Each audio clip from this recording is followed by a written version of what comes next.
In just a moment, Suspense with William Powell. Oh, Hap, here comes Harlow Wilcox. I'll bet he forgets I already have 2 sets of Autolite resistor spark plugs and tries to high-pressure me into buying another one. Well, hello there, friends. Mr. Wilcox. Harlow? Hey, Hap, you look a little worried. Car not running right, maybe? Why- Spark plug trouble? Well, none at all. Listen, pal. What you need is a set of those sensational new ignition-engineered Autolite resistor spark plugs. But, Harlow, Why, the get-up-and-go a spark-weary engine gets from Autolite resistor spark plugs will turn your gloom to glee. Look, Harlow, I already have... Why, when you replace your old narrow-gap spark plugs with wide-gap Autolite resistor spark plugs, why, Cornelius, you can actually tell the difference in your car. Your engine idles smoother. Harlow, wait a minute. I'll listen to you and my engine later, but... Yes, but right now, let's listen to Suspense.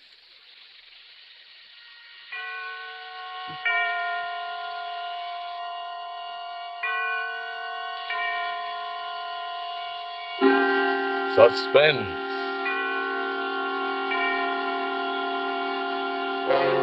Autolite and its 60,000 dealers and service stations bring you radio's outstanding theater of thrills.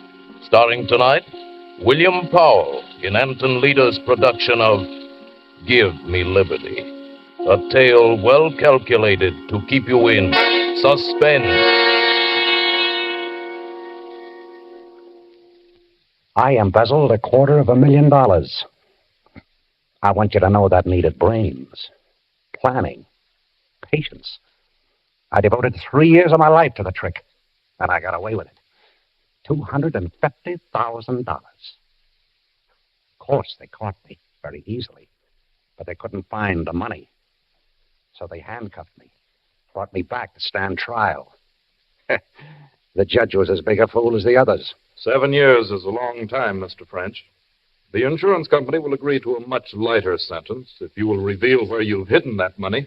But I only smiled. So my right wrist was handcuffed to the left wrist of a detective, and they put me aboard a train bound for the penitentiary. I could see that the detective had instructions to soften me up. He was much, much too kind. You comfortable, Mr. French? Want a magazine? Anything? Well, I'd like to be able to lift my hand without raising yours into the air. Can't you guard me without being quite so attached to me? Sure, I guess we can work that out. I'll tell you what. You sit next to the window. I'll kind of box you in. And that way you can wear the cuffs all by yourself and nobody loses. Thank you. Let me get my keys. There. On for me, on to you. Wonder if I've made a good change. Feels clumsy. Oh, you get the hang of it in no time at all.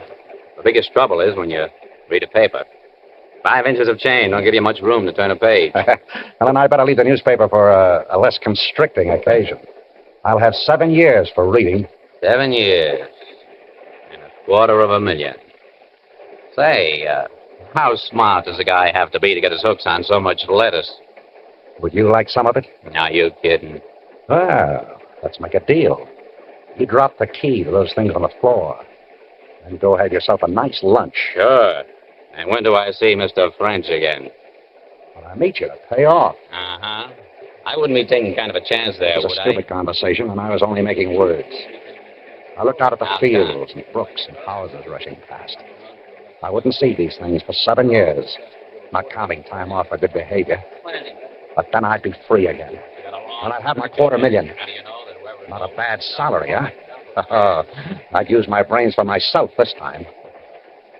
Suddenly, Everybody hold on! There's another train on the track!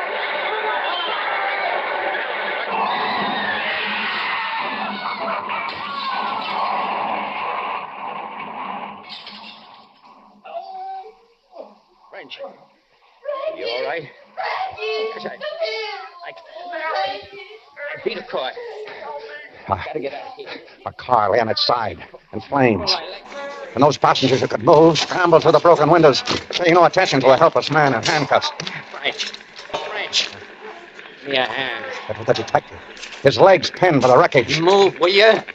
You want to see me roasted? What can I do with my hands like this? What do you carry the key? What do you want with a key? You can pull me out by an arm, can't you? You can grab me by the head. You thick-headed fool, we'll both die here if I can't use my hands. You can use them good enough. Where's the key? I can't find it. French, It ain't in my pockets.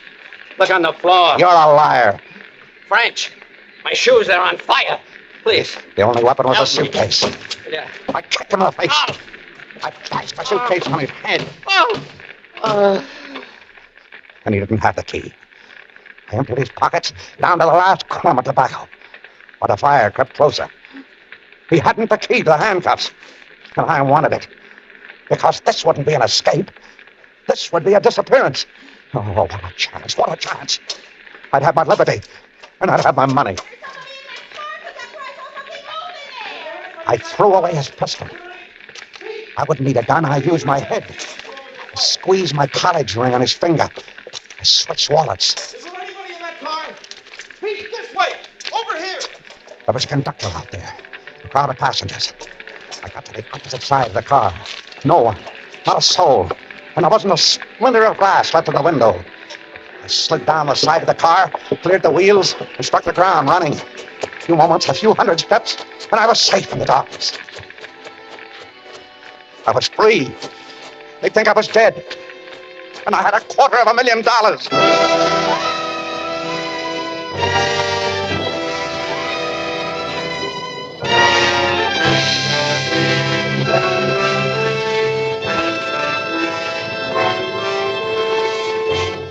For Suspense, Autolite is bringing you William Powell in radio's outstanding theater of thrills, Suspense.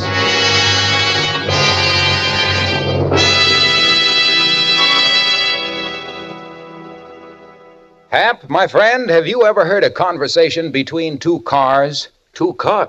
Harlow, Wilcox, are you crazy? Crazy like a fox. Listen, a sorrowful-looking sedan came up to me on the street the other day and said, "Pardon me, pal, but have you got a potent pill for a sput-puttering engine that keeps popping along on poor-firing spark plugs?" Well, this car had sure come to the right man, old ALRSP Wilcox. ALRSP? ALRSP for Autolite Resistor Spark Plugs, of course. Oh. Well, before I could answer this fumbling four-door, up glides a cute coupe with a mellow murmur and says, "Say, chum, if you want to hum and hustle on the highway, if you want to idle smooth as a satin slipper, if you want better luck with lean gas mixtures, actually save gas, why, switch your narrow gap plugs for a set of those wonderful, sensational wide gap Autolite Resistor Spark Plugs. What's more," continues this chatty convertible, "Autolite Resistor Spark Plugs cut down spark plug interference with radio and television reception. Really, the spark plug of the future. Why, I was talking to a delighted television set Wait a minute, and- Harlow. Now you've got a car talking to a television set. By Cornelius Hap, television sets, cars, and everybody are talking about Autolite Resistor Spark Plugs. And no wonder, because new Autolite Resistor Spark Plugs have a 10,000 ohm resistor, ignition engineered right into the spark plug, and a wider spark gap setting that means smoother idling and gas dollars saved. Autolite Resistor Spark Plugs fit any make and size of car, and don't forget, Autolite Resistor Spark Plugs are backed by the reputation of Autolite and the over 400 automotive, marine, and aviation parts made by the Autolite people. Pipe that. Okay, but right now, let's pipe Suspense. And now, Autolite brings back to our Hollywood soundstage William Powell as Earl French in Give Me Liberty, a tale well calculated to keep you in suspense.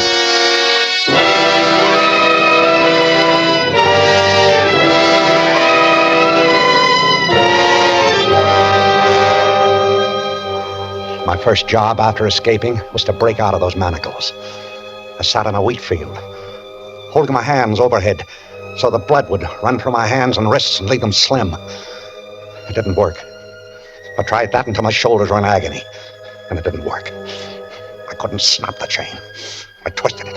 I pulled at it, tried to fling my hands apart, and it wouldn't break. I rubbed it against stones until my skin was torn and bleeding, and it wouldn't break. By this time it was morning, and I was pretty desperate. I found a match in my pocket. I went into the woods that bordered the field and built a fire. First the chain grew hot, and then my wrists. But I held them over the fire until I couldn't keep back the scream. And not until then would I believe that I needed help. I pushed through the wheat and the corn beyond it, and I stumbled down a slope into a barnyard. Down, Jack, down! Woman was standing near one of the hen houses, pan of chicken feed in her hand. What do you want? There was nothing to say. She'd seen the handcuffs. Come on, speak up. Look, What do you want? I'm innocent, I swear to you, I'm innocent. Where you from? How'd you get away? Well, we were going up to the prison, and there was an accident. Well, what do you want from me? Could you lend me a file? And if you could spare some food, I'll be glad to pay You for... don't have to pay me for anything. Wait here, Jack, you watch him. The fool went into the house, and the dog sat down on its belly and placed its nose between its paws, and its eyes never left my face for an instant. And then through the stillness, I heard the cranking of an old-fashioned wall telephone, and I knew what she was doing. I ran like a whirlwind.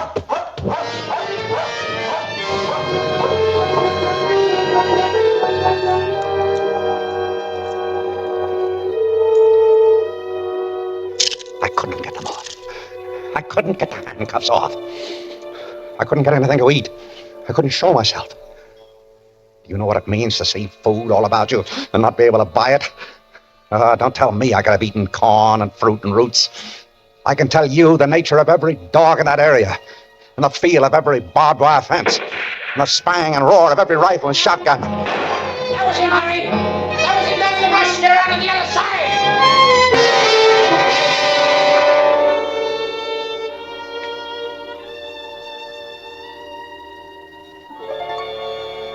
I crept into a village one night and forced up the window of a hardware store. I wanted a file, just a file. Do you know what they carry in hardware stores these days? Glassware, kitchen gadgets, garden tools, seeds, ovens, rat poisons, dressers. And then I moved behind a counter. A hardware store has to have a file somewhere. And my foot struck a wire, stretched across the floor.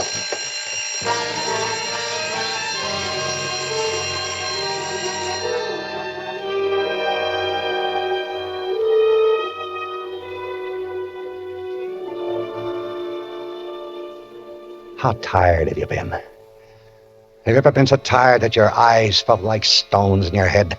So weary that your jaw hung slack and your tongue seemed thick and heavy in your mouth? There were times when I thought I'd die.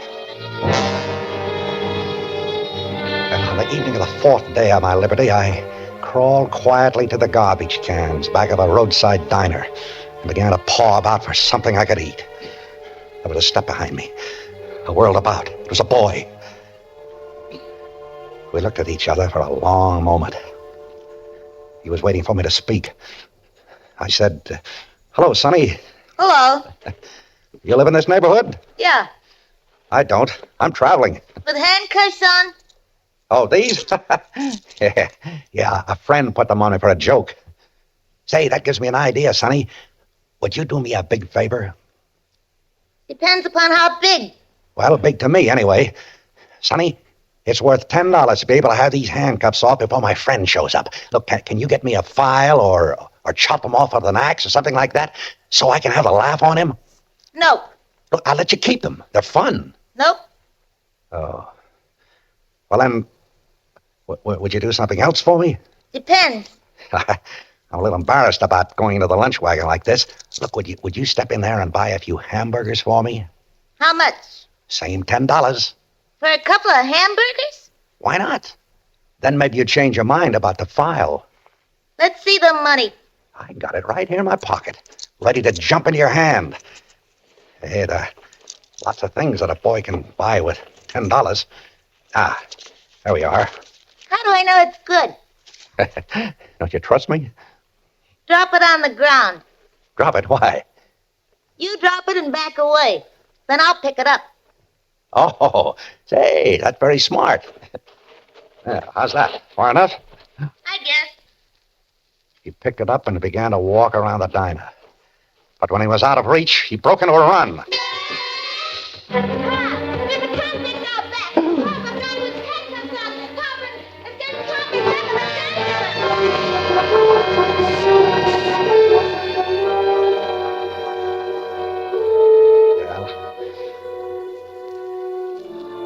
I got away. And I couldn't tear them off. I couldn't. I had $250,000 buried away, and it was worthless to me. Did you know it can be bought with $250,000? Why, a man's soul can be bought for less than $250,000. and I couldn't buy a 10-cent file. I spent that night in a nest of cast-off railway ties attached to a siding. When I opened my eyes in the morning, I had company.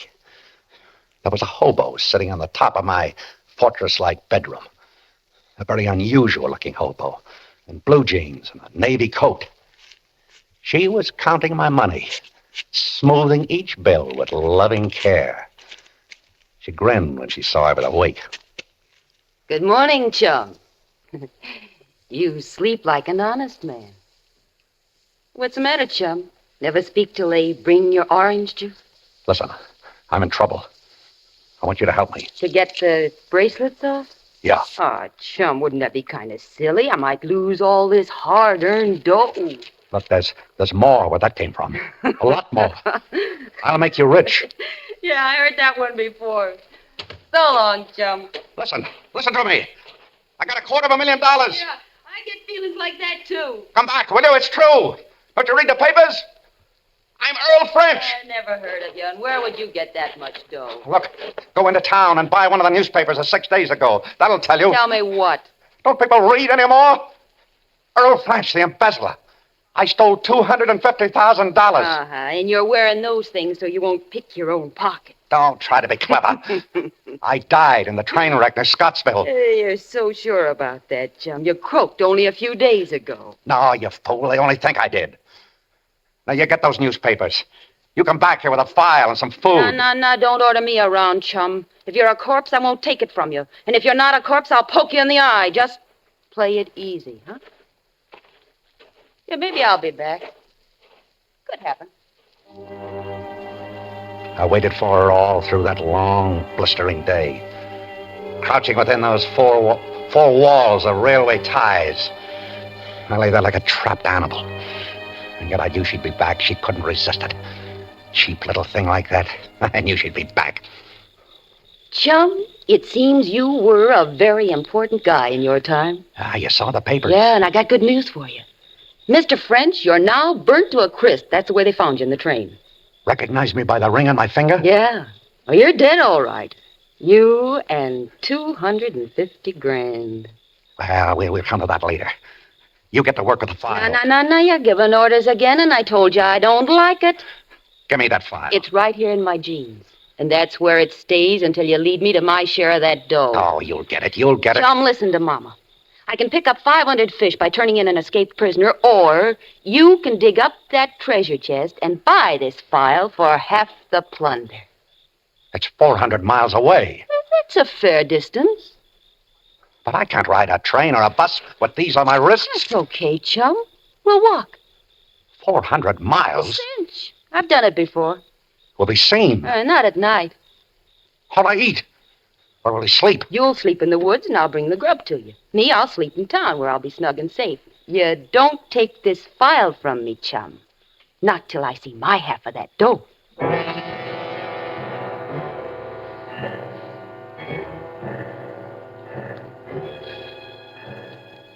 And that's how it was. That same evening, we started a walk. At first, it wasn't so bad. It gave me time to think. And I knew I'd think of something. You know, there's kind of a sneaky look about you. What? You figure that in 400 miles, a lot of things can happen. Oh, no. After all, I want to do what's fair. Let's split. If we don't, I'll split your skull, and don't kid yourself that I won't, little chum. Been waiting a long time for a break like this.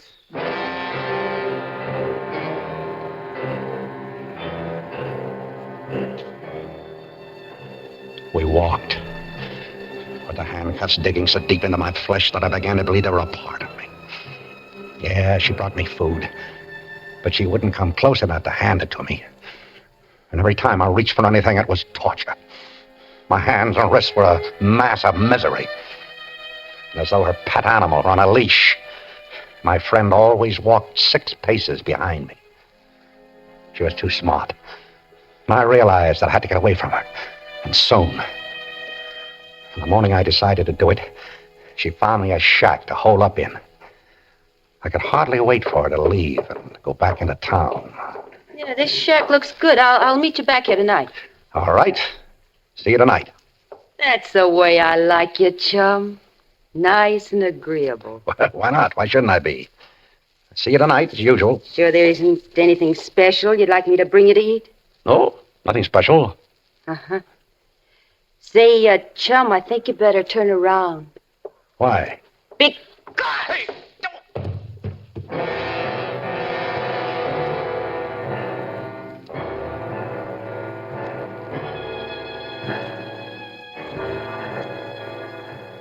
When I awoke, with a dull ache filling my head, I found myself neatly trussed up. I could move a little, but not enough to get free. Talk about female intuition. She'd guessed that I was going to try to get away from her, and she beat me to it. But I didn't give up, though. She'd have to make one mistake. Well, the next night, we'd stop for a rest. Hey, French. Yeah, How can you be sure that dough is still there? it's safe. How do you know? What kind of a place do you hide it in? You'll see. Hey, don't you trust me? Of course. As much as you trust me. And it's time we stop playing this little game. Now get out that file. When I see the dough, little chum. Take them off, will you? How long do you think I'm... Shut up. I'll wake up the neighbors. On, move. No. I said move. No. That money's mine. And you'll never see it unless I want you to. And we'll go to it the way I say. Chum, you're making me mad. You get out that file and take these off. Go on, get it out. I can give orders, too. What do you think you are, an animal trainer? Now, that's not a bad idea. Is it? But it happens and I'm not an animal. And it happens that... What's that for? You can't frighten me with a knife. I wouldn't try. You use that on me, and we both lose out. Whenever my old man used to beat one of us kids, he always said the same thing. He said, never use a switch thicker in your thumb. Breaks the skin, but no bones. The kid can go on licking. A switch? Yeah, like this one. Nice and green and limber. That's all the knife is for. I wouldn't use a knife on a buddy. You won't use that either. Put it down. You know, this is something I wanted to do ever since I found you sleeping in those railroad ties. You gonna get up? No. This'll hurt. I'll kill you someday. I swear I'll kill I you. once had a husband like you. Brave enough outside, but once anybody put on the pressure, You talk too much. Go on, I'm calling your bluff. I'm sick of hearing you talk. All right.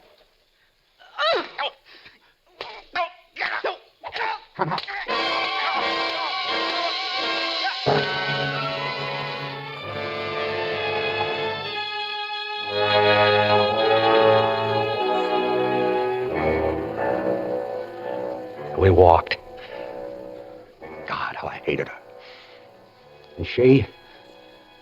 Well, she was sure she'd beat me down altogether because she didn't even bother now to taunt me anymore. She was very quiet after that. And a little careless. I stopped now and then, and she'd bump into me in the darkness. But she'd always stop dreaming before I could get my hands on her. Well, all things must end. Our pilgrimage ended one morning when I said, here it is, What? the money. Where? We're standing over it. You up to some sneaky trick again? We're standing in the middle of a highway. You didn't do any digging here, chum. Look, there's a culvert running under the road here. A 24-inch pipe. Come into the ditch. I'll show you. You didn't stick that dough into the pipe. Must have washed away. It's not in the pipe. It's in a deep crevice between the pipe and the concrete. Pull out some of those stones. You pull them out. What, with these hands? Why, I can't touch anything without screaming. Pull them out. French, so help me if this is a gag. She believed me. She had to.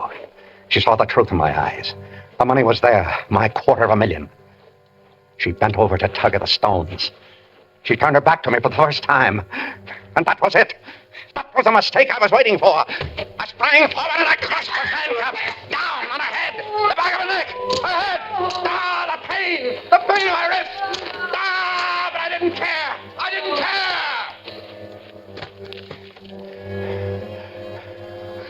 My hands. My hands. Covered with blood. Her blood. Mine. She was dead. But I couldn't move. My hands. My poor hands. I had to wait until the shock drained out of them. Finally, I reached into her pockets for the file. It isn't there. Oh, it must be in this one. No. No. No, no. No file. She hasn't got a file. She never had one. Ah, that cheat. That dirty little cheat. Come on. Come on, little children. Come on. Come on, you babies. 250,000 beautiful little babies. Come on. Oh. I can't get a hold on it. I need a few inches. I can't. I can't. With these handcuffs on, I need one arm free. You handcuff you. I'll break this chain if I have to rip my hands off. I'll get that money. I must have my money. I want the money.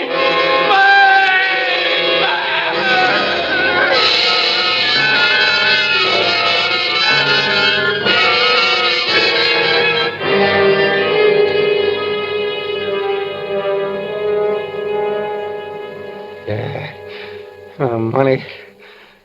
It's my money. That's the way I found him, Chief, sitting in the ditch beside a dead girl and babbling like an idiot.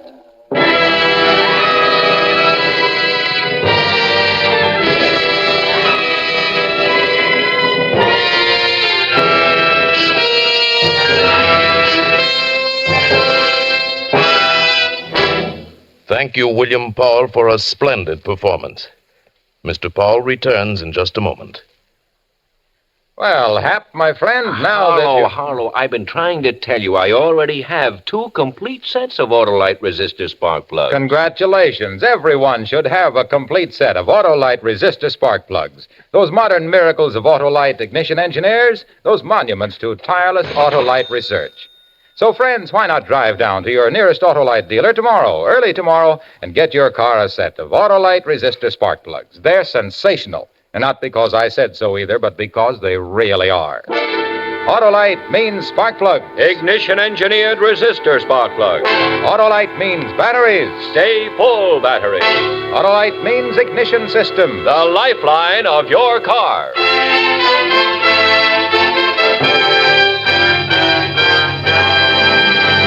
And now here again is William Paul. My thanks to the fine cast of suspense actors who helped to make my appearance here so pleasant an experience.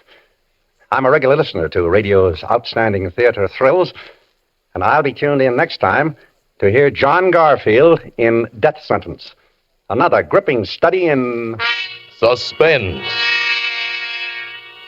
William Powell appeared by arrangement with Metro-Goldwyn-Mayer Studios, producers of the Technicolor production The Three Musketeers, starring Lana Turner, Gene Kelly, June Allison, and Van Heflin. Tonight's suspense play was written by Herb Meadow, with music composed by Lucien Moravec and conducted by Lud Gluskin. Ann Morrison played the part of the hobo. The entire production was under the direction of Anton M. Leader. This is the Autolite Suspense Show. Subscribe to your local community chest. Everybody benefits. Everybody gives. Good night. This is CBS, the Columbia Broadcasting System.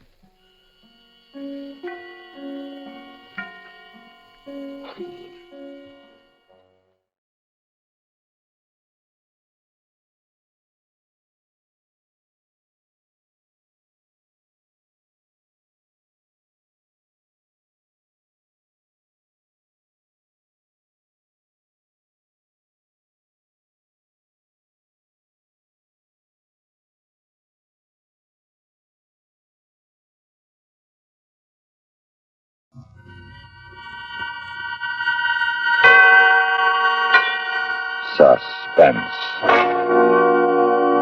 And the producer of radio's outstanding theater of thrills, the master of mystery and adventure, William N. Robeson. Man proposes that God disposes.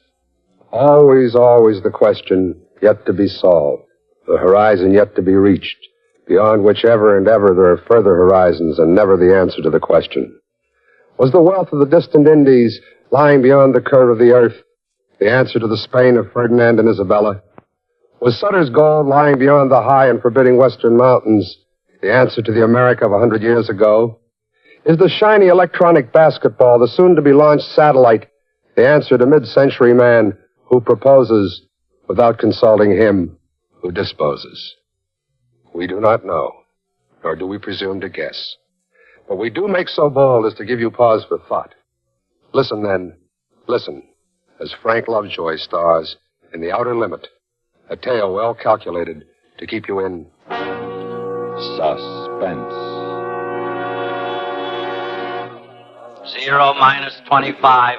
0 minus 25. All right, men, settle down.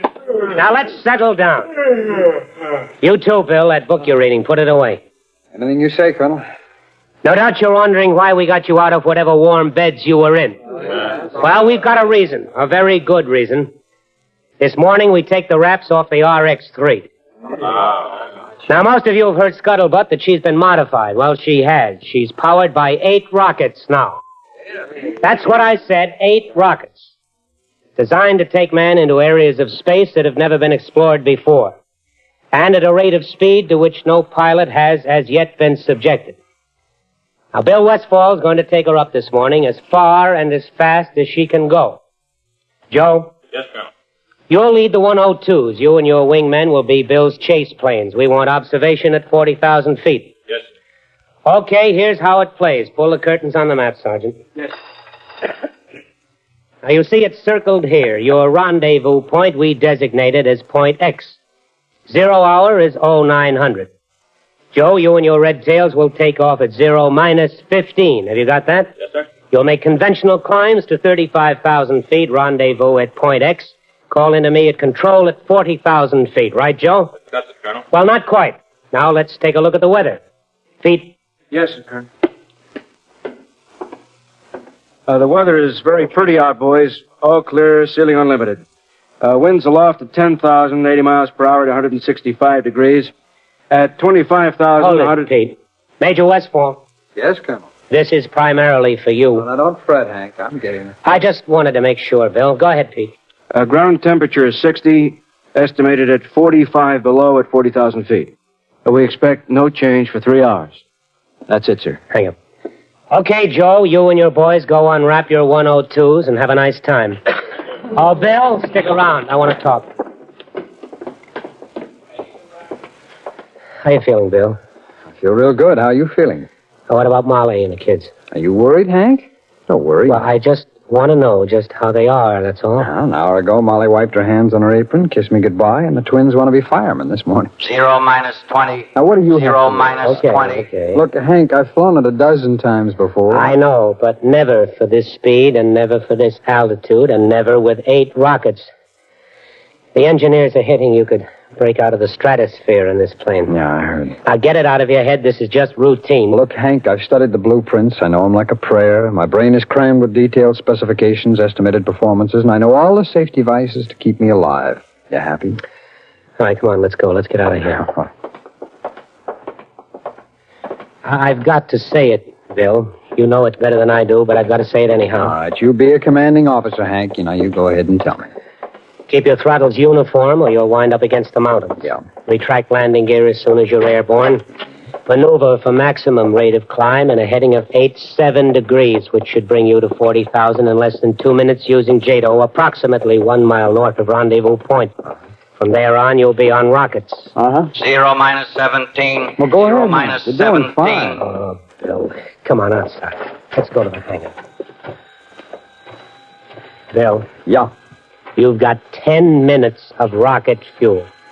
Now get rid of those JATO bottles before you fire the rockets. Fire only one rocket at a time. Now, Hank, you did just fine. I'm going to fly that baby higher and faster than anybody ever did before, just like you said. I'm going to take it up and bring it back. And then you come home and have dinner with me, huh? Yeah, sure, I'd like to. There she is, Bill. Yeah. She's real pretty, isn't she? I'll be listening in at control. I won't bother you until you're airborne. It'll be between you and the tower until then. See you later. Good luck.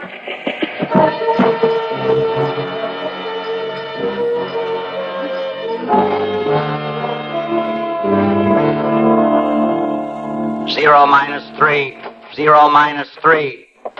Good morning, Colonel. Oh, Mr. Hargrove, you'll be here at control with me? If it's all right with you, Colonel. Well, I wouldn't have it any other way.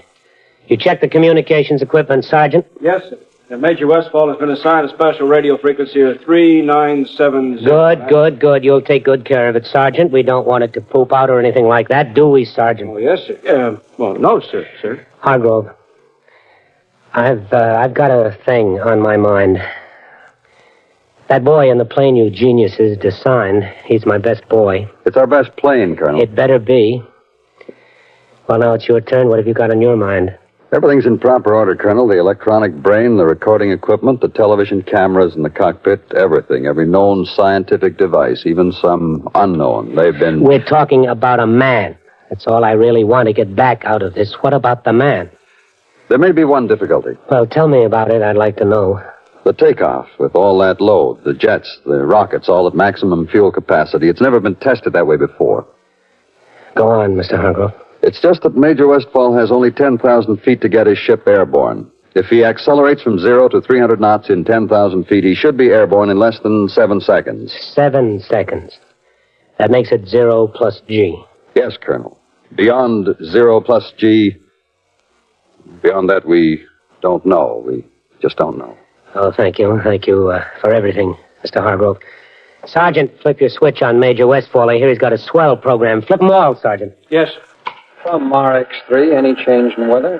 RX-3 from tower, barometer reading 29.7. Set your altimeter accordingly. Roger. Wind 15 miles from south. 0 minus 130. 0 minus 130. 7, got it. Control from RX-3, over. Control to RX-3, go ahead. Control to RX-3, this is just for you, Hank. Cabin pressure, okay. Oxygen pressure, okay. Hydraulic flight control, okay. Fuel pressure safety lock. All right. Get off the dime, kid. Take a mill. 0 minus 1. 0 minus 1. Chief from RX-3, over. Go ahead, RX-3. I am ready to fire. Hold it. Okay. All set to fire. Clear? Clear. Starting starboard jet. Starting port jet. 0 minus 30 seconds. RX-3 from tower. Come in, tower. Western Airlines Flight 303 reported over San Jose southbound. Navy interceptor on home leg in San Diego. United Airlines eastbound 4010 at 18,000 over Salt Lake City. No other aircraft aloft in the area. 0 minus 11. Tower from RX-3. 9. Ready for takeoff. 8. RX-3 from tower. 7. Clear to take off 6. on runway 27. 5. Good luck. 4. 3. 2. 1. 0.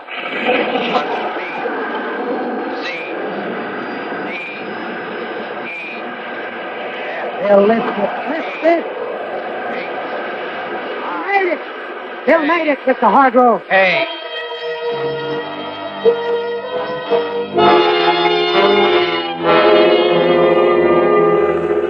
Control from RX-3. Control from RX-3. This is control. Go ahead, Bill. Everything's great, Hank. She's a doll, baby.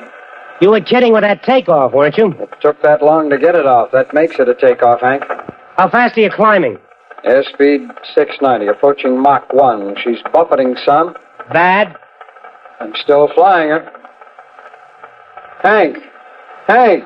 Yes, Bill? I just went through Mach 1. Speed of sound, straight up. She shake bad? Not a shudder. Wasp waist is a big help. She's a doll baby, Hank, a living doll baby. How do you feel? I like it here.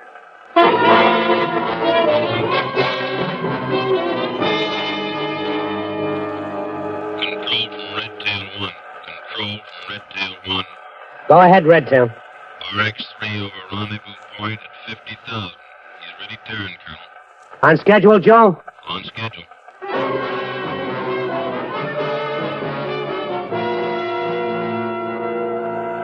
Control from RX-3, control from RX-3. Go ahead, Bill. 55,000, Hank. Still a dial, baby? Still is. Hank, can you hear me okay? You're coming in clear, Bill. Rocket system primed. Dropping right jet. Dropping left jet. All clear. Good luck, Bill. Firing number 1 rocket. Fired. Taking back. Firing number 2 rocket. Fired. Hey, Hank. Yes, Bill, what is it? Bill? Bill, are you receiving me? RX-3 from control, come in. Come in, RX-3. Hello, Bill, come in. Redtail leader from control, Redtail leader from control, come in, Redtail. Go ahead, Colonel. What about it, Joe? RX-3 overhead at approximately 70,000 feet, maintaining a heading of north-northwest. I can barely make him, Colonel. Try calling. Roger. RX-3 from Redtail leader. RX-3 from Redtail leader. Come Mr. in, Hargrove. RX-3. Yes, Colonel? Come in, Share it with me, Mr. Hargrove. Sit here and run your fingers through your hair and wait and think about it and share it with me. Control from Redtail leader. Go ahead, Redtail. We've lost him, Colonel. Stay up there, Joe, as long as you can. What do we do now, Colonel? I just told you, Mr. Hargrove, we wait. You and me. We wait.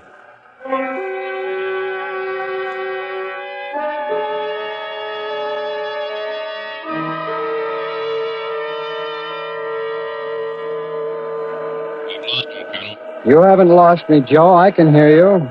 Stay up there, Joe, as long as you can. Hello? Hello, Joe. I will try another frequency. Redtail from RX-3. Can you make me?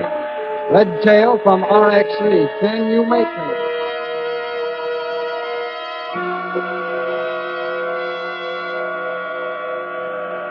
I still can't get you, Joe. I will keep sending.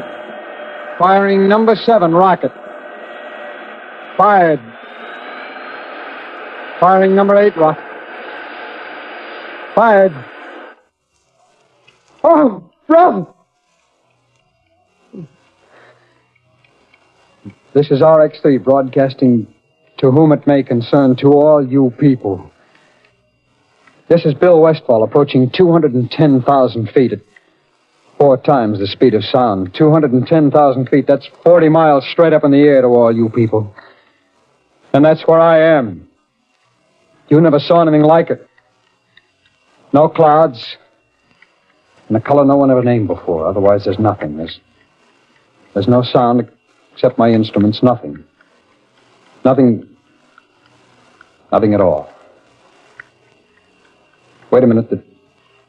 There is something at 2 o'clock high, really something, brother, and it's not a flying saucer either. This one's egg-shaped. It's huge. It's spinning like a top, and it's coming toward me. Can you hear me?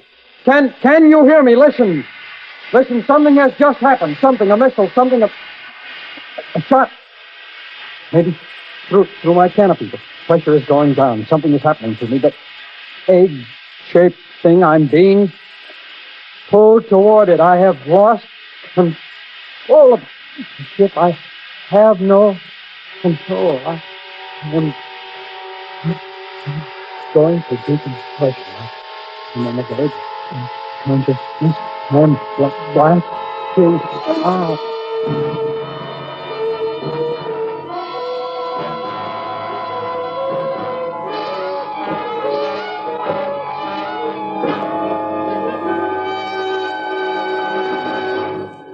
In a moment, we continue with Suspense. Every Sunday, right triumphs over wrong dramatically in Indictment, the unusual dramatic series that is based on stories of the criminal law, with authentic procedures as they are followed by the office of an assistant district attorney. For the kind of excitement that is generated when justice goes into action, hear Indictment, just a few minutes from now and every Sunday over most of these same stations. And now, we continue with The Outer Limit, starring Mr. Frank Lovejoy. A tale well calculated to keep you in suspense. We've waited a long time, Colonel. Well, we'll wait some more. But there's no point to it. May I make a suggestion, Colonel? What? Give it up. Make your report to Washington. What about you, Hargrove? To be frank with you, Colonel, in another 16 months there'll be another plane, the RX-4, and the Air Force will give us another man to fly it. Until we're certain about this man, and we're not certain. What do you propose to do? The things that are in the manual. We'll organize search parties. We'll put spotter planes up in the air. Maybe Bill came down in the ocean. We'll call the Navy in. Colonel, if the RX-3 came down on the ocean, it would sink in 5 minutes. It had no life preserver equipment on it. The added weight... We'll call the Navy in, Mr. Hargrove. Whatever you say, Colonel, but my guess is... What's your guess, Hargrove? My guess is that sometime, somewhere, on some beach or in some field, someone will pick up a ball of cooled metal. That someone will be holding what's left of the RX-3.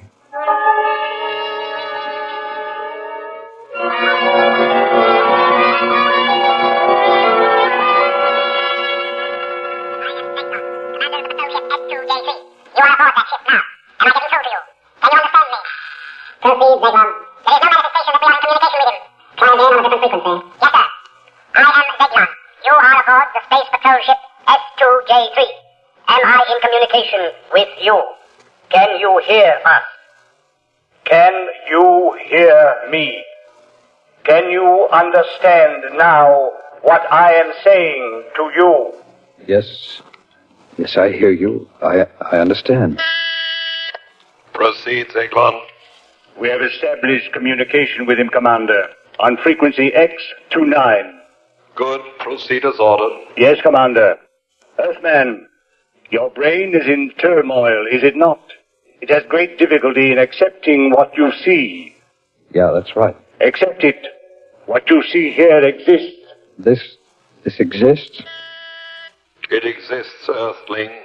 The spaceship you're on exists. Those jet dynamos you see before you exist. Jet dynamos driven by the harness power of 1,000 suns. Listen, Earthman. Listen to them.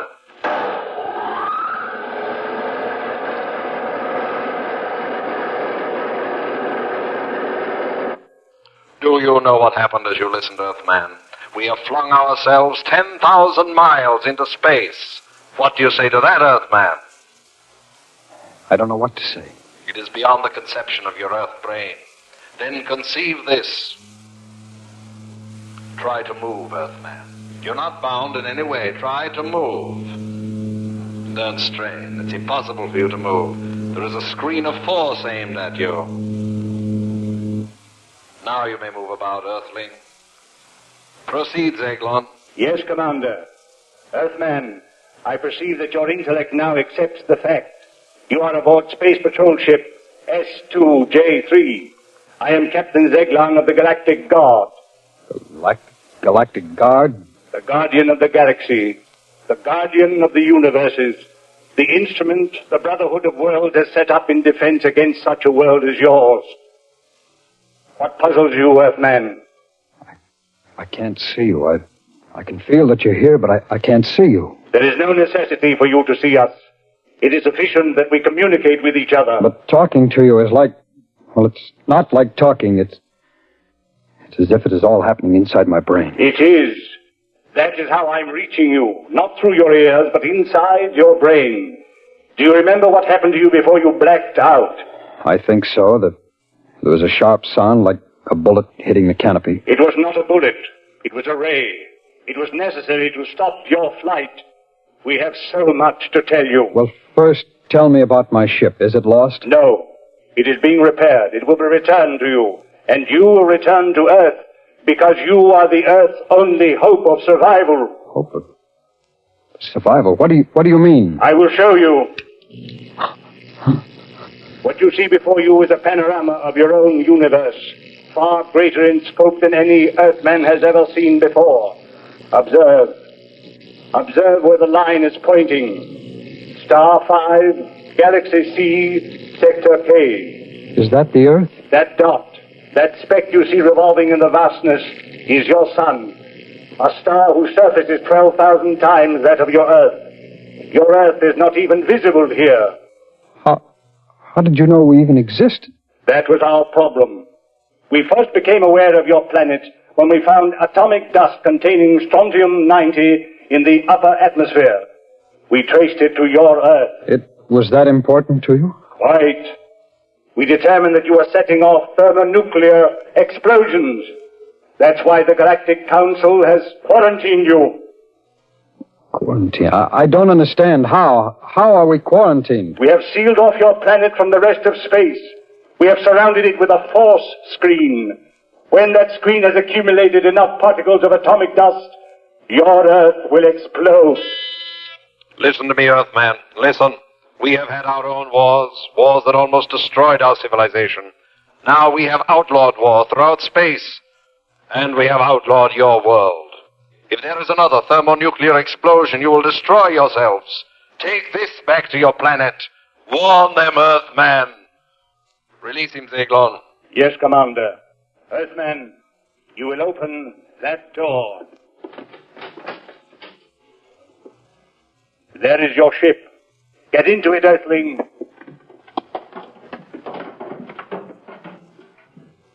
Are you ready, Earthling? Yes, I'm ready. You will be propelled into space. Close your canopy. Open aperture. Warn them, Earthman. Warn them. Fire!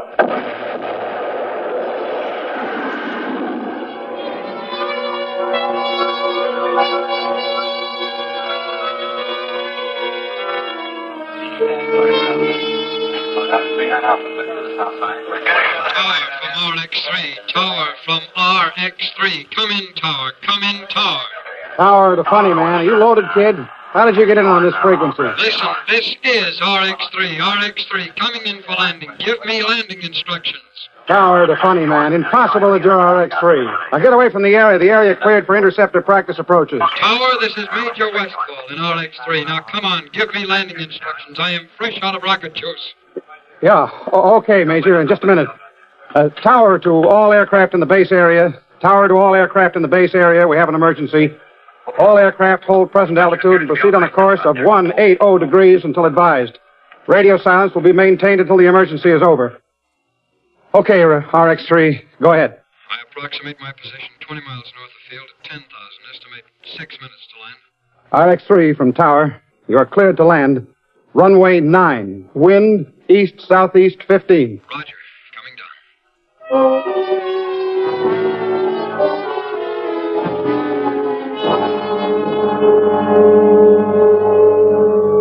Hello, Hank. Give me a hand. Bill! Bill, what? Just help me off this plane, will you? Yeah. Bill, what happened? Hank, now listen, you won't believe it, but you've got to. Before I tell you anything, you've got to promise to believe me. You've got to. Look, what did you run No, before anything, Hank. Now promise me. We better have you looked over, kid. No, I'll be all right. Now, just listen to me, Hank. Hank, they said the Earth would explode. They said it was the end for us. They said that? Bill, come on, let's get over to my office. You don't believe it. Read it like an order, Bill. My office. What they are you talking about? Hank, I chased me a spaceship, and I caught it, or rather, it caught me. I was cruising nicely, about 200,000 feet. That's where I spotted it. Hank. Oh, listen, kid, you don't have No, to talk now. I've got to tell you. They said I had to tell you. Well, don't you understand, Hank? I saw this thing. I saw it coming at me. I thought it was going to be the biggest smash, and it wasn't. I came to. Inside their ship, Hank. Hank, I need a drink. An awful tall drink. Well, that can wait, too. I want Major Donaldson to look at you. A psychiatrist? Well, what for? To test my jerks? Yes, something like that.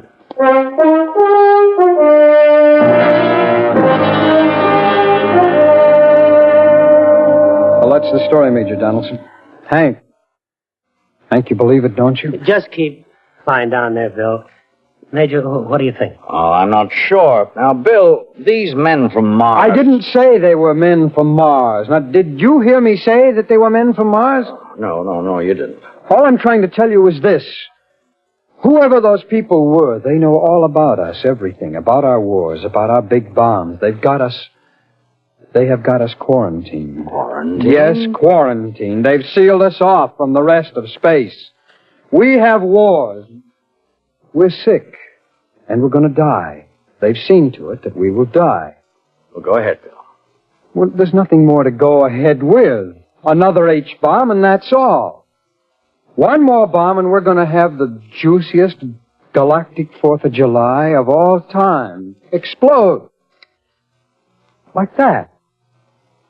Well, how do you like it?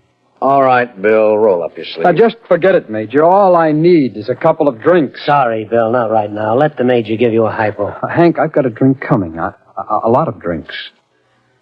And I want to see my wife. Yeah, later. I'll call Molly. Right now, you've got to get a little sleep. Go ahead, Major. Come on, Bill, let's leave.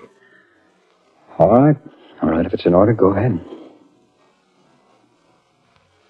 Oh, there. You'll be okay in a few hours. I am okay now. Sure. We'll leave you here, Bill. It's all right if Bill sleeps in here, isn't it, Colonel? Sure. But when you wake up, I'll have Molly here, and we'll have that drink together. Yeah. Well, maybe she'll believe me. Maybe you'll believe me then, Hank. You'd better. Come on, Major.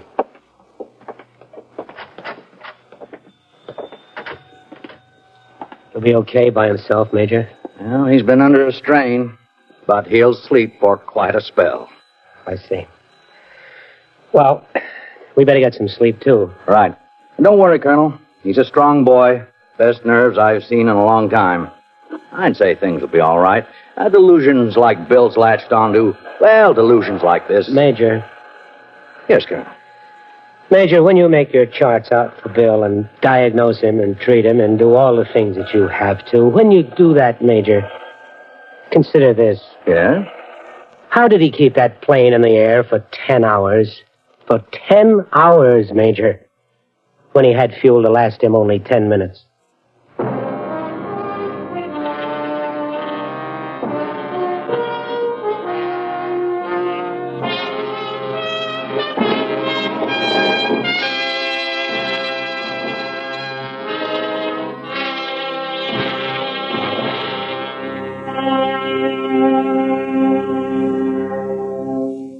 Suspense, in which Mr. Frank Lovejoy starred in William N. Robeson's production of The Outer Limit by Graham Dorr. Listen. Listen again next week when we return with another tale well calculated to keep you in suspense. The Outer Limit was adapted for radio by David Friedkin and Mort Fine. Supporting Mr. Lovejoy were Stacey Harris, Barney Phillips, Jack Crucian, Larry Thor, Sam Pierce, Jay Novello, Hans Conried, and Joe Kearns. The musical score was written by Lucien Morawek and conducted by Wilbur Hatch. Sound patterns by Tom Hanley and Bill James. Like to laugh? Then you'll like listening to Eve Arden as Our Miss Brooks on CBS Radio later today. With Cupid taking pot shots at her from one side and Mr. Conklin, the school principal, badgering her on the other, our lovelorn schoolmarm has a tough time tracking down her favorite male, Mr. Boynton. But since all of her difficulties are comic, every episode of Our Miss Brooks, starring Eve Arden, offers immediate insurance against the blues. What can you lose? Hear Eve Arden as Our Miss Brooks on CBS Radio every Sunday over most of these same stations. This is the CBS Radio Network.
A plainclothes detective is a man under many pressures.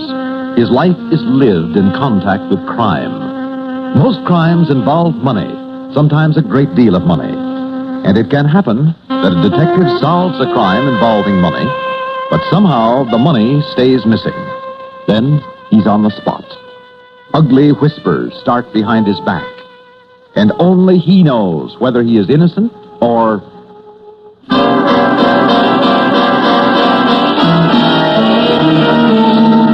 Sure, there was money missing. 60 grand, to be exact. Tony Belmont and two hoods took it away from the Summit Finance Company by holding up one of their messengers.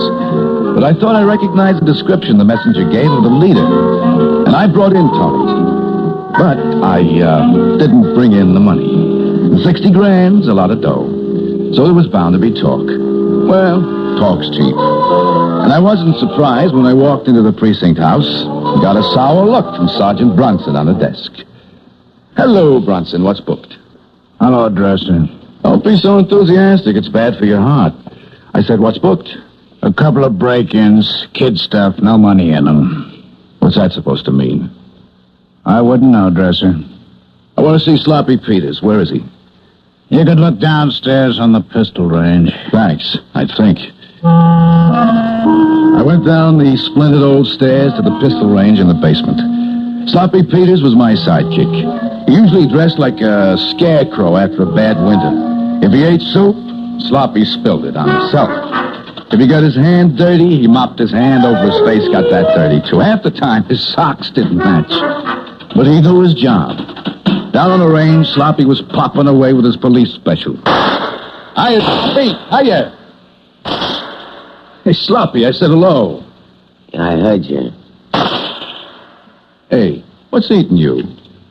Why should anything be eating me? Well, that's what I'm asking you. Hey, you're holding your gun wrong again. Let me show you. There. 5 in the black. Hey, Sloppy, where are you going? But Sloppy Peters had turned his back and walked out. I spent the afternoon going over the break-ins, got back to the precinct in the evening. I was checking out. I had on a new outfit, $150 tan linen suit, custom-made silk shirt, $50 two-tone shoes, and a $10 tie. But what was anybody to say? Clothes were my gimmick, my trademark. The newspapers even had a nickname for me, Nifty Dresser. And besides, as I said, it was vacation time for me. I expected a comment on my new duds from Bronson, but he just looked at me and looked away. Hey, Bronson, I'm talking to you. Oh, it's you, Dresser. What do you want? Just a civil answer. Is Sloppy Peters around? Should he be around? Never mind whether he should be or not. Is he? I couldn't say, Dresser. I couldn't say. Maybe he's out looking for some missing dough. Yeah? Just what dough did you have in mind? Oh, I heard tell something about a payroll being missing. Somebody, I forget his name, caught the hold-up guy all right, but somehow the money got mislaid. 60 grand, I think it was. That's right, 60 grand. And it was me who caught the hot rod who stole it. Tony Belmont. So it was. It all comes back to me now. Congratulations. Too bad you didn't find the dough, too. Or did you? Maybe we can finish this interesting discussion later on, Sergeant. Right now, I'm looking for Peters. Anytime, Dresser, anytime. I turned on my heel and walked out. By now, the talk was all over the precinct that Sloppy had broken up with his old sidekick, Nifty Dresser, because of this missing 60 grand in hold-up loot. But I had to find Sloppy, so I started making the rounds. A little later, I dropped into the Ace Bowling Alley on 10th Avenue to have a little chat with Ace himself. Yes, sir. Hey, say, man, you're hip tonight. You're really hip. Oh, wait a minute. Wait, I'll put on my dark glasses before I look at you. It's a new outfit. You like it, huh? Well, if this was Christmas, I'd just stand you in the corner to beat a Christmas tree. Looks like money. Real money. Yeah. It does at that, huh? Say, I hear you're going on vacation tomorrow. That's right. 2 weeks at the beach. You're coming back in 2 weeks, I suppose?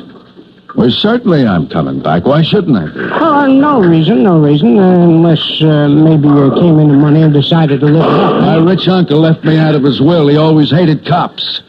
What's on your mind, Ace? Oh, nothing personal, Dresser. But there's talk going around. Yeah, such as? Well, last week, 3 hunt rods holed up the Summit Finance Company and get away with 60 grand. The clerk was able to describe one of them. That's right. I recognize the description. Tony Belmont. So you picked up Tony in his room. You left Sloppy Peters downstairs and handled Tony single-handed. You were alone with him 15 minutes. Oh, I spent 15 minutes trying to make him tell me who the 2 muscle men were who helped him. Why, anything wrong with that? Am I saying there was? But the talk goes around that Tony still has that 60 grand. He hadn't split it up yet. Tony isn't talking, of course. Tony never talks. But there's some people who think that 60 grand is still around. Well, of course it's still around.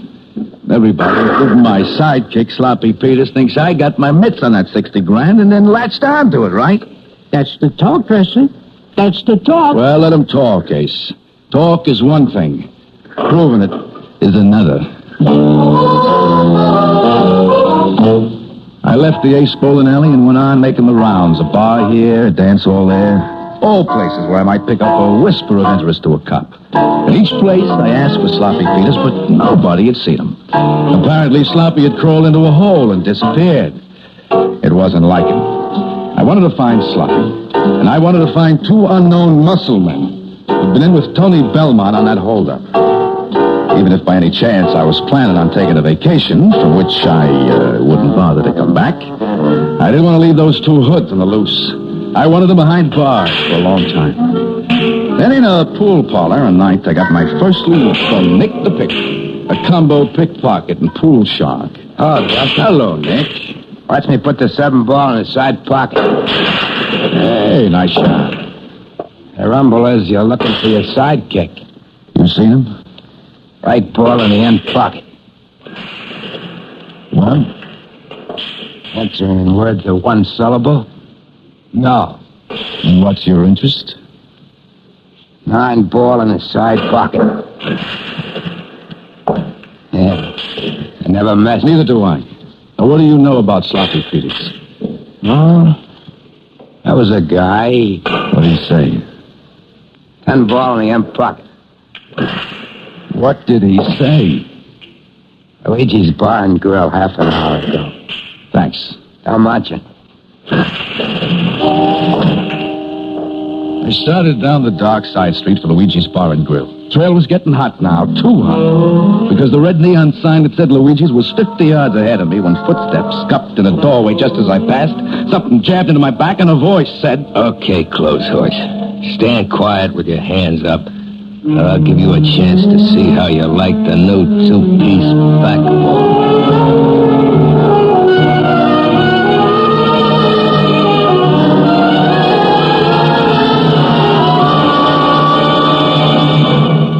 In just a moment, we will return for the second. It was a gun in my back. There were 2 men behind me, a big one and a little one. I recognized the voices. Phil Whip, the little one, and Wheezy Blaine, the big one. Wheezy took my gun and then frisked me. $50, that's all he's got. The dough ain't here. Well, what do you expect? Did he be carrying it on him? They could have 60 grand in his pocket? He's got it hid someplace. Hello, Phil, Wheezy. So you 2 mental giants were the ones in on the finance company hold up with Tony Belmont. Shut up, Dresser. We'll do the talking. So you laid a trap for me, huh? You knew I was looking for Sloppy Peters. You left word he was in Luigi's to get me to come this way. All right, since you feel so much like talking, talk. About what? About where you hid the stuff. What stuff? Let me slap his ears, Phil. That'll make him Shut up. talk. I'll slap your nose. Professor, we know you got that 60 grand hid someplace. You know more than I do. Okay, you're asking for it. Oh. Now let me clip him one. I'll clip you. Just keep your eyes open so we ain't interrupted. Okay, Phil. Okay, but he's gonna talk. He'll talk. He'll sing like a quartet.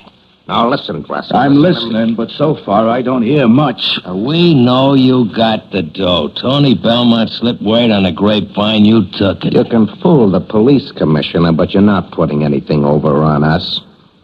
After you nabbed Belmont, you managed to hide the payroll loot someplace. Now, where is it? Suppose I say I don't know. In that case... We can keep this up all night, you know. Question is, can you take it all night? What about it, Dresser? Okay. Maybe I know where the money is. Okay, then. Since you know where it is, suppose you tell us. I hid it in the junkyard behind Belmont's rooming house. The junkyard? Yeah, Phil, there is a junkyard right out the back way and down the alley. That's it. I locked Belmont in the closet. See, I wrapped the door with a newspaper, and I went down the back way while Sloppy Peters waited for me out front. Then I hid the money, went back and got Belmont, and I took him down the front way. You cops are all alike. The only difference between you and us is we admit we're crooks. The difference between you and me is that you're stupid. Now, can I clip him, Phil? No. Now he's going to lead us to the dough. There's an alley ahead leads to that junkyard. Start moving, Dresser. I started moving. With a gun nudging me in the kidney, there was nothing else to do. We went down a long, dark alley, listening to the televisions playing in the buildings we passed. The people quarreling, babies crying. Then we came to a high board fence that surrounded the junkyard, and I stopped. What are you stopping for? Well, here's the junkyard. How are we going to get in? You got in the other time. You can get in this time. Oh, that was from the other alley. You see, there was a loose board. Wheezy. Yeah, Phil. Look for a loose board so we can get through this fence. Wheezy Blaine began yanking at the fence, while Phil Whip kept the gun grinding hard into my back. I was in no hurry. I knew they were figuring on killing me as soon as they had their hands on the money. Shooting me in the back and leaving me along with the old boilers and wash tubs in the junkyard. Oh, I was perfectly willing to postpone that as long as possible. Then, Wheezy Blaine found a loose board. Phil used his gun to steer me to the opening, and we all squeezed through. Okay, what are you stopping for? I'm just trying to figure where we are. Now, the other time I got in this junkyard from the other side. If you're stalling, you're going to be sorry. I hid the money inside an old furnace, someplace about the middle. Ought to be over this way, here. I led the way toward the center of the junkyard. Rusty iron ripped holes in my new suit. And a cat jumped up snarling. There were a million people inside a few blocks of us, but there in the silence of that deserted junkyard, Phil and Wheezy and I might have been the last men alive in the whole world. Okay. Now what are you stopping for? Someplace around here I hid the dough. One of these old furnaces. Which one? Now, don't try to stall. Listen, I was in a hurry. I crammed the money into an old furnace. Now, just let me look in this one here. No, it's not here. Maybe it's that one over there. Now, my suit was covered with a messy black stain from reaching around inside the furnace. There wasn't much left of my outfit by now, but this was my life that was worrying me, not my clothes. They followed close behind me as I worked my way toward the other furnace. An overturned bathtub lay about 10 feet from it, and on the bathtub, a black cat sat and just watched us. Hey, look at Phil. A black cat, that's bad luck. Bad luck for Dresser if this ain't the right furnace. Because then I'll know he's stalling. No. This is it.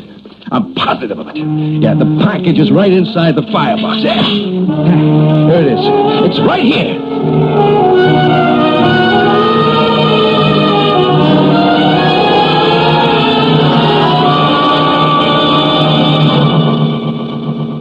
In just a moment, we will return for the concluding act of Suspense.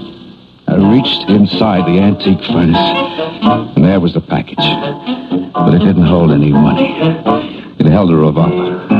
As soon as I had it in my hands, I dropped to my knees and I yelled, "Okay, Sloppy, shoot!" Phil, the bathtub is shooting at it. Get out! It's a trick dresser, I'll fix your wagon! I ducked behind some scrap iron. Before Wheezy Blaine could find cover, he grunted and fell over an old washtub and lay there. Phil Whip started to run. I couldn't get a shot at him, but the bathtub that Sloppy Peters was hiding under heaved and jerked and toppled over. Sloppy stood up, a 6-foot scarecrow, and lifted his gun. Phil Whip fell into some rusty machinery and lay there, not even moving. Sloppy Peters put his gun away and came over to help me up. I had gotten tangled up in some loose wire. Okay, Johnny. Give me a hand. That's it. Oh. Thanks, Sloppy. Now, let's find the money.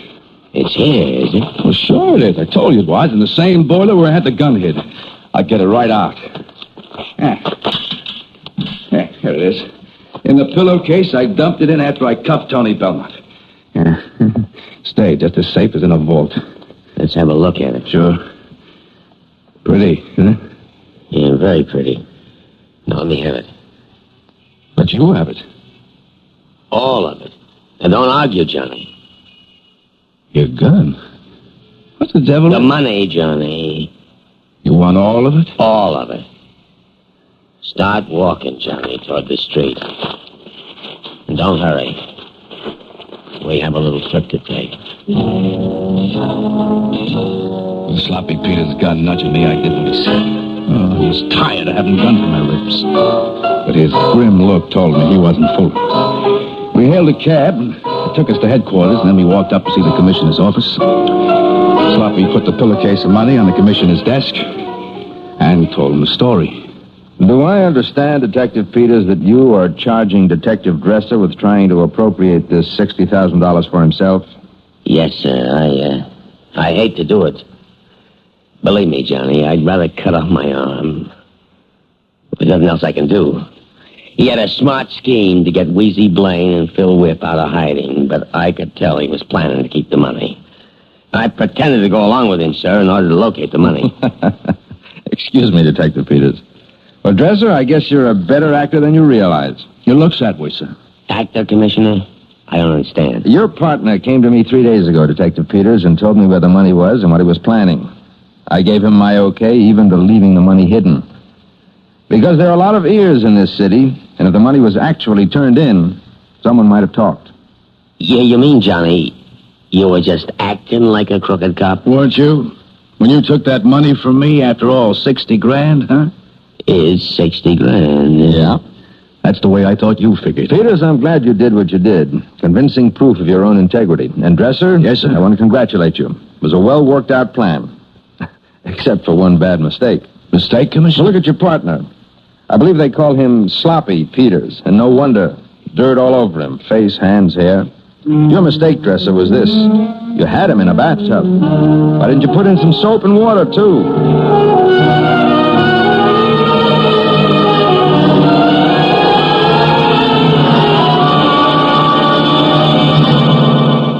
Suspense.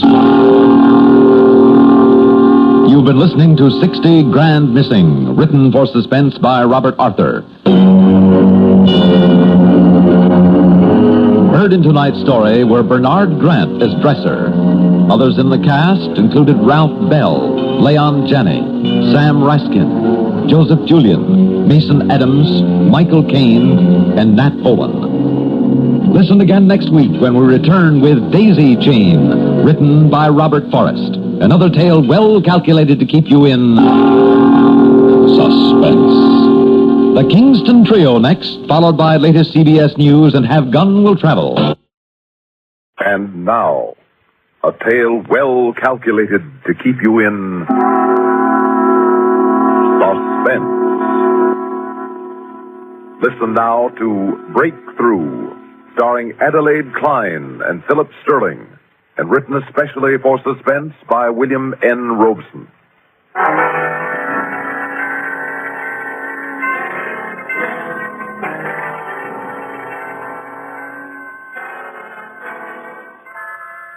Mother, hurry up. We don't have all day.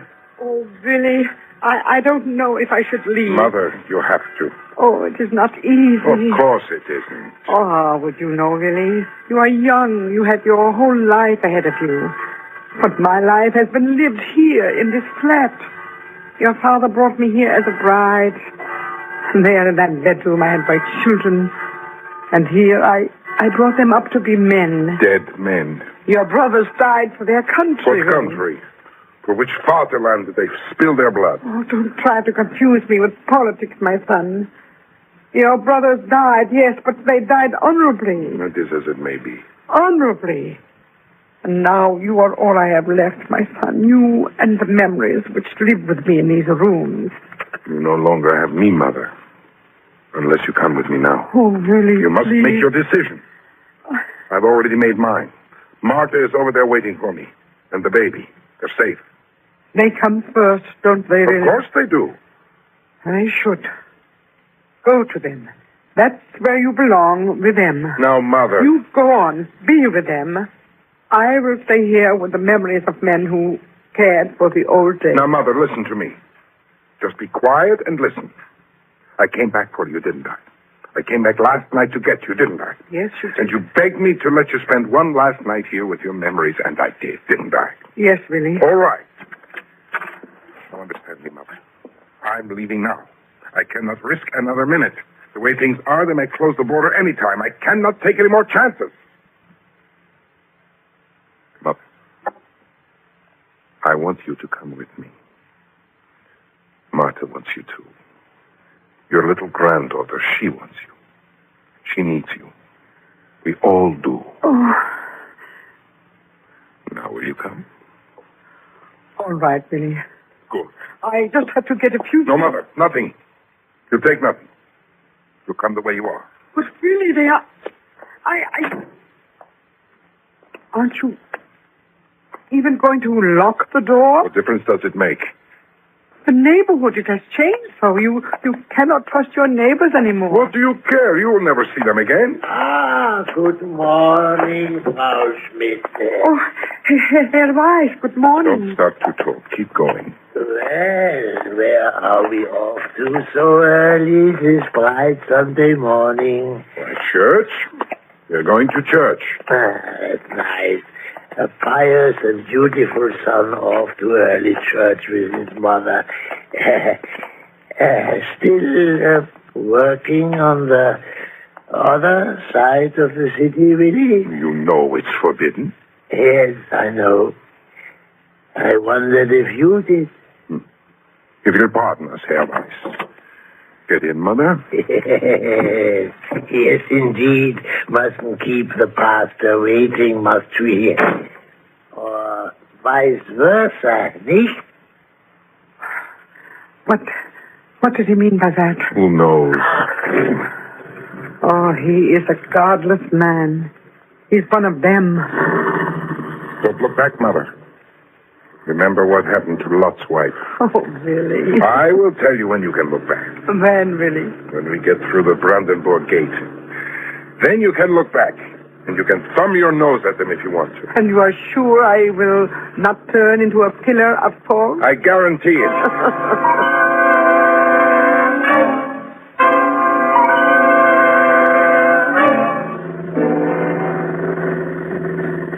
Where are we now, Willie? Friedrichstrasse. Oh, it has been such a long time since I have been downtown. Oh, they haven't rebuilt it much.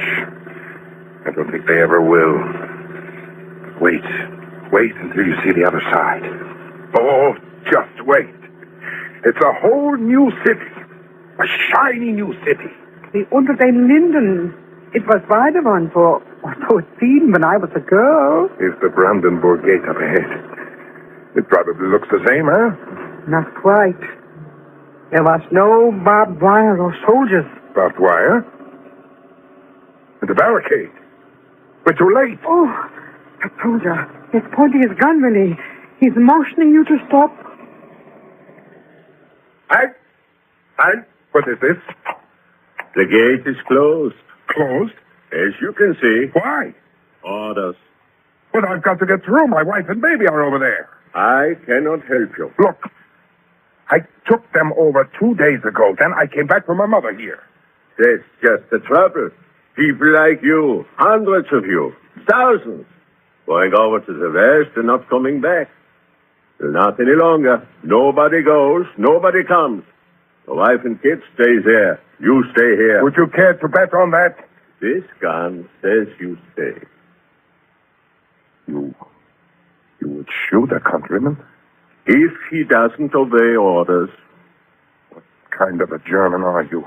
A citizen of the Deutsche Demokratische Republic. Stooge. A communist stooge. Jimmy, be careful. Take him out of here, lady, before I right, shoot swine. him. I'm warning you. You better turn around and go back. Come, Billy. Don't you understand what this means, Mother?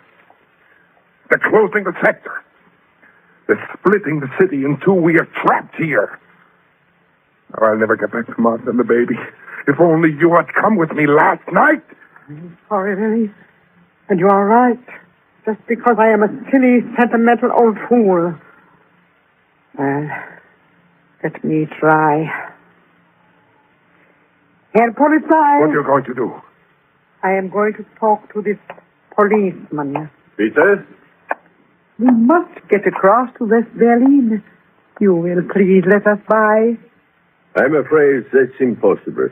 My son here has already taken his wife and little baby across. They are waiting for him at Marienfelder. He only came back to fetch me. You shouldn't tell me these things. Why not? You are implicating your son. I could arrest him for aiding the escape of our people. Your people? You don't own us. Your Communist Party doesn't own us. We're free people. I could also shoot him for an enemy of the state, and I might, if you don't get him out of here. But we want to get out. We want to cross over. Oh, we must. Here, I will give you money. It is not much, but I will... Bitte, gnädige Frau, don't try to bribe me. That is a crime for which I can arrest you. But you wouldn't arrest him. Werner! Achtung! Jawohl, Heinz. Was ist los? Running through the gate. That old man. He refuses to halt. You there! Halt! Halt, I say! Or I fire! Yes!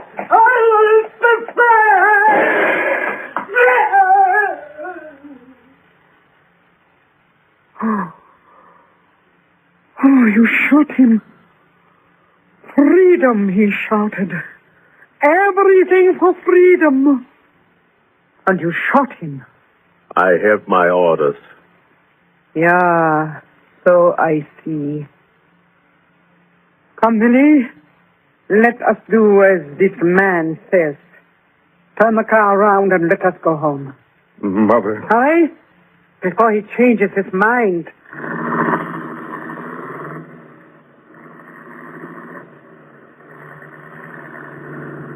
Heinz? Jawohl, Werner. Lend me your motorcycle. Oh, take it. You stand by here. Where are you going? After that car. I think we should know more about these people.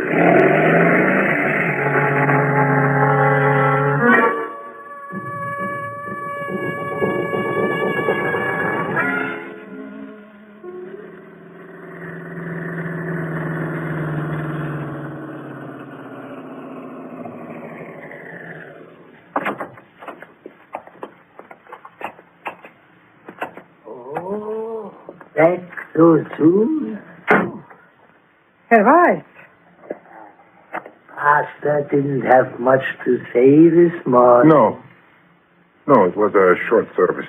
Ah, all the better. It gives you more time to enjoy the fine weather. Take a drive over to West Berlin, maybe. Why do you say that? Oh, no reason. But there are some lovely places to drive in West Berlin. The Wannsee, the Zahlendorf. Willie, please. Help me up to the apartment, yes? What's the matter with her? She's upset. Something the pastor said? No, something you communists did. You should be more careful, Come, Mother. my boy. Come, Mother. I'm sorry, Willie. Very sorry. You're not, Mother. I did not know. I did not realize how bad it was. I did not think they would really close us off. It's all right, Mother. We have to try to find another way. How, Willie? They will shoot you. They will shoot you down like they did that poor man. And all he wanted was freedom. The door is unlocked. Yes, we left it that way. Oh, Don't you remember? We were never coming back. oh, Willie. Please forgive me. All right, Mother, I forgive you. I don't. What are you doing here? How about you last night? Willie, who is Excuse this me, man? Mother. This is Carl Dietrich. My mother, Carl. Frau Schmidt? I am glad to meet you, Carl. Carl's a friend of mine. We worked together at the office. I promised to pick him up last night and drive him over to West Berlin. Yeah, what happened to you? Well, Carl, I will tell you what happened. I would not leave, and he would not go without me. It was my fault, and I am sorry. Well, there's no use crying about it now. I thought you would go on across the line when I didn't show up. Well, I tried to, but it was too late. At midnight, they were already stringing by at the Brandenburg Gate. I tried Bernauerstrasse. They were starting to build a wall. Wall? Big concrete slabs. Lieber Gott. Everywhere along the line, there were Vopors with Sten guns. I know. We saw them use one.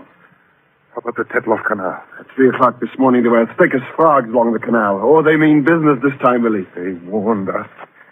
You can't say they didn't warn us and we were fools enough to let ourselves get caught. We're not caught yet. But I nearly was. Where? When I realized I couldn't get across the line, I went back home.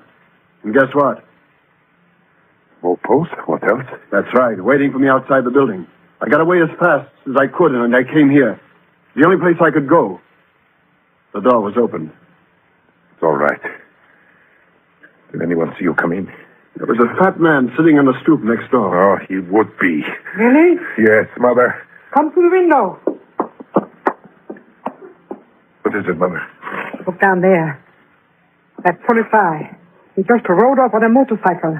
It's the same one who stopped us at the gate. He's asking Herr Weiss something. Herr Weiss is pointing up here. Stand back from the window. He will see us. Who is that fat one? The neighborhood informer? That's about it. The Polizei, he is coming up here. Willie, we must do something. What can we do? He's got a gun. And I've got a knife. No, Carl. Yes, Carl. Use it. Kill him as he killed that poor man out in the square. Mother. Yes, I mean it, Willie. Oh, you are shocked to hear such words from your mother? I am shocked to say them. They come strange and bitter on my tongue, but they must be said. I did not know before, but I know now, hearing you talk, seeing them kill. The guilt belongs to all of us. For it is the times we live in that make us murderers. Yes, Carl. Use the knife. I'll get behind the door. You two, Willie, out of sight. Just a minute, I am coming. Yes? You are the Frau Schmidt? Yes? You recognize me? Why, I do not think so. My acquaintance among the Polizei is very limited. I stopped your car on the Unter den Linden a half an hour ago. Oh, yes. And you shot a man. I was only doing my duty. Oh, I am sure of that. What do you want here? I want to talk to you and your son. Where is he? In the back room. What do you want with us? Your identity cards. I want to see them. Oh, come in, please. Freiheit. For freedom!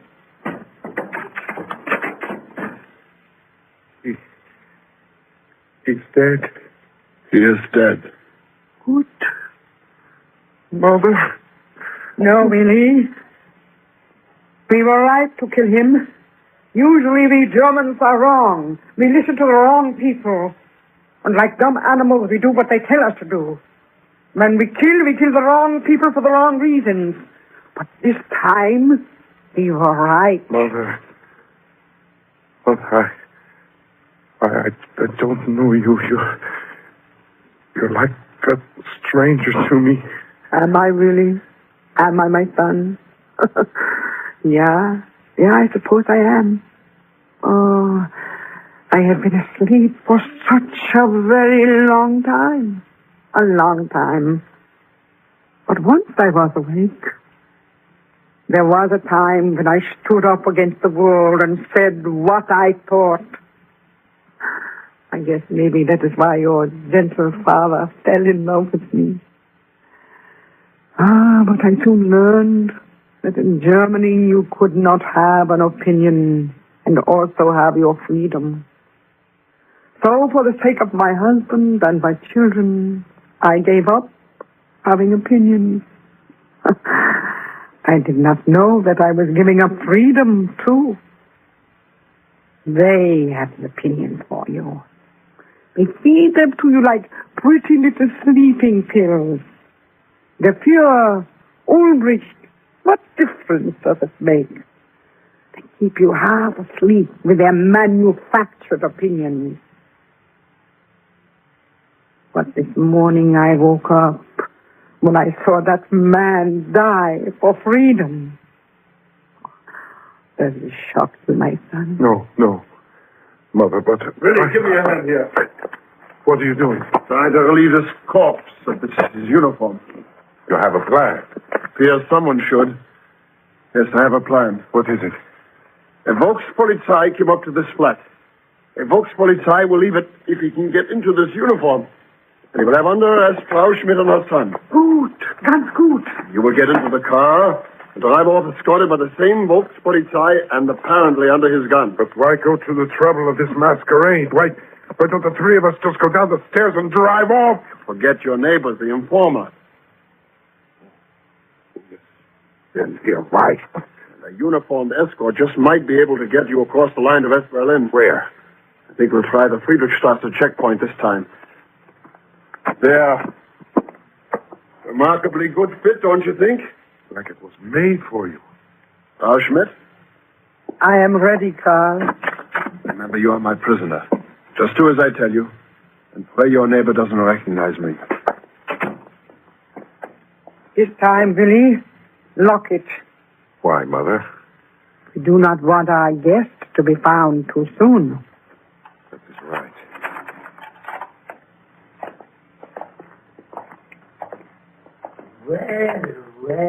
Well, what is this? What is the trouble, Frau Schmidt? You should know. You told him where we live. He asked. I had to. It was my duty. Get in the car. Lady sits in the back. You drive. Is there anything I can do? You have done enough already, have I? Quite enough. I was not talking to you, Frau Schmidt. What else can I do to serve you, Herr Polizei? Keep your eye on my motorbike. Stand guard until I come back for it. Do not leave for a minute. Jawohl, Herr Polizei. All right, let's get out of here. Oh, just a minute, Herr Polizei. Yeah, what is it? There was another one. Another one? Yeah. Before Frau Schmidt and her son came back, a young fellow asked for them and then went up to their apartment. Yes, where is he? I did not see anyone else. But he has got to be there. I saw him go up. I did not see him come down. Well, I did not see him. Come on, Willie, let's get out of here. Hey, wait a minute. He must be... Wait a minute! You are not the Polizei. You are that same fellow. But if you are not the Polizei, where is the Polizei? Where is he? What have you done with him? What have you done with him?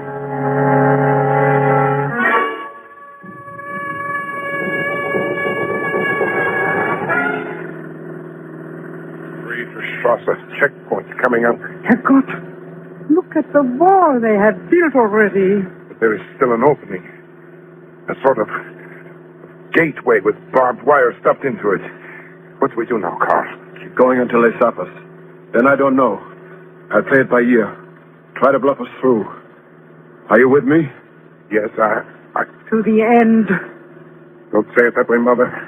It sounds so final. It is, my son. Slow down, Willie. There's the Bopo flagging us. Huh? What's the matter with you? Can't you read? Don't you see the signs? Street is closed. I'm sorry, officer. I was just doing what this officer here told me to do. Huh? Oh, I didn't see you. I have orders to escort these people across the line and deliver them in West Berlin. Let me see the orders. They are verbal orders. You see, this is a top-secret mission.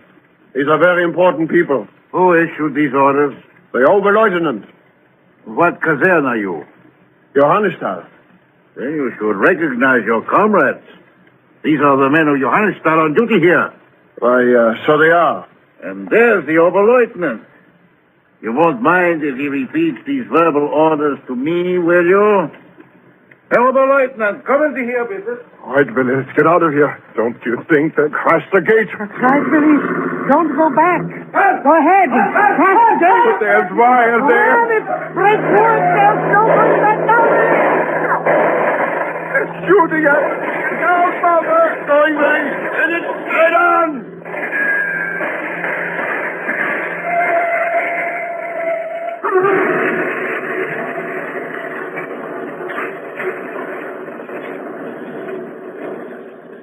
Holy Toledo, what a crash. The car's catching fire. Come on, you guys, on the double. Let's get them out of there. Come on.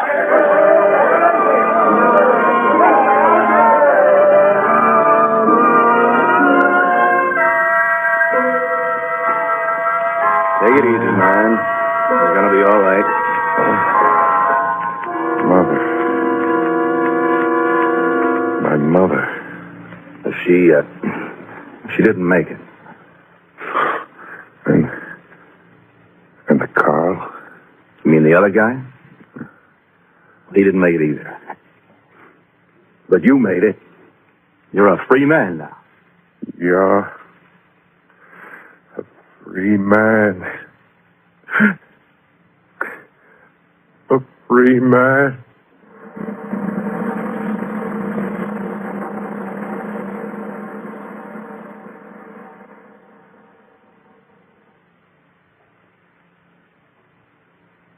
Suspense. You've been listening to Breakthrough, starring Adelaide Klein and Philip Sterling, and written especially for Suspense by William N. Robeson. In a moment, a word about next week's story of Suspense. Fact or fiction? NATO, the North Atlantic Treaty Organization, is run by a civilian agency. It's a fact. NATO's top policy-making body is the North Atlantic Council, made up of foreign, defense, and finance ministers, plus a permanent representative with the rank of ambassador. NATO's main goal is the preservation of peace.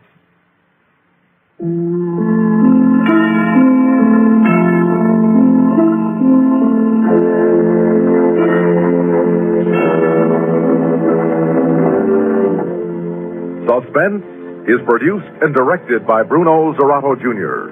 Music supervision by Ethel Huber.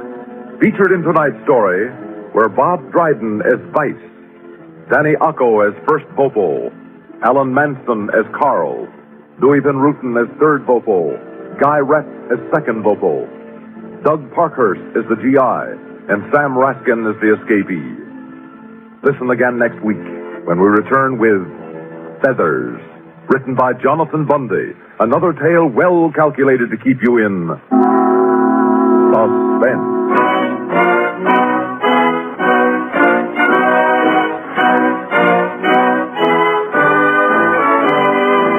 Suspense has come to you through the worldwide facilities of the United States Armed Forces Radio and Television Service.